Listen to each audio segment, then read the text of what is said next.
ألف لام ميم.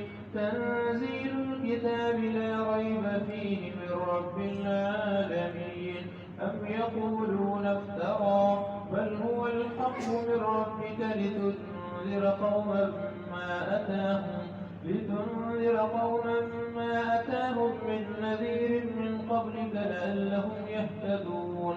الله الذي خلق السماوات والأرض وما بينهما في 6 أيام ثم استوى على العرش ما لكم من دونه من ولي ولا شفيع أفلا تتذكرون. يدبر الأمر من السماء إلى الأرض ثم يعرج إليه في يوم كان مقداره 1000 سنة مما تعدون.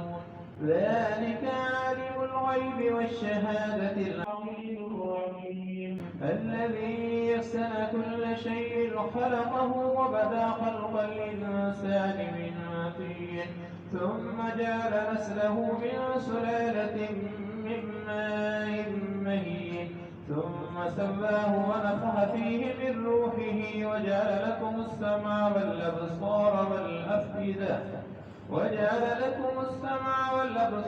والأفئدة قليلا ما تشكرون. وقالوا إذا ضللنا في الأرض أئنا لفي خلق جديد بل هم بلقاء ربهم كافرون. قل يتوفاكم ملك الموت الذي وكل بكم ثم إلى ربكم ترجعون. ولو ترى إذ المجرمون ناكسوا رؤوسهم عند ربهم ربنا أبصرنا وسمعنا فارجعنا نعمل صالحا إنا موقنون. ولو شئنا لآتينا كل نفس هداها ولكن حق القول مني لأملأن جهنم من الجنة والناس أجمعين. فذوقوا بما نسيتم لقاء يومكم هذا إنا نسيناكم وذوقوا عذاب الخلد بما كنتم تعملون.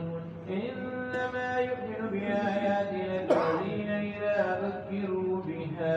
إذا ذكروا بها خروا سجدا وسبحوا بحمد ربهم وهم لا يستكبرون.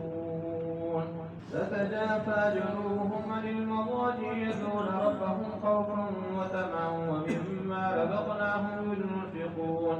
فلا تعلم نفس ما أخفي لهم من قرة أعين جزاء بما كانوا يعملون. أفمن كان مؤمنا كمن كان فاسقا لا يستوون. أما الذين آمنوا وعملوا الصالحات فلهم جنات المأوى نزلا بما كانوا يعملون.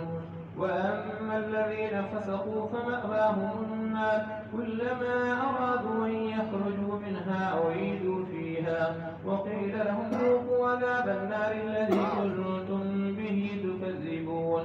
ولنذيقنهم من العذاب الأدنى دون العذاب الأكبر لعلهم يرجعون. ومن أظلم ممن ذكر بآيات ربه ثم أعرض عنها إنا من المجرمين منتقمون. ولقد آتينا موسى الكتاب فلا تكن في مرية من لقائه وجعلناه هدى لبني إسرائيل وجعلنا منهم أئمة يهدون بأمرنا لما صبروا وكانوا بآياتنا يوقنون. إن ربك هو يفصل بينهم يوم القيامة فيما كانوا فيه يختلفون. أولم يهد لهم كم أهلكنا من قبلهم من القرون يمشون في مساكنهم إن في ذلك لآيات فلا يسمعون.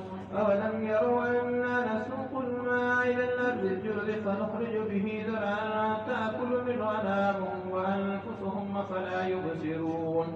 ويقولون متى هذا الفتح إن كنتم صادقين. قل يوم الفتح لا ينفع الذين كفروا إيمانهم ولا هم ينذرون.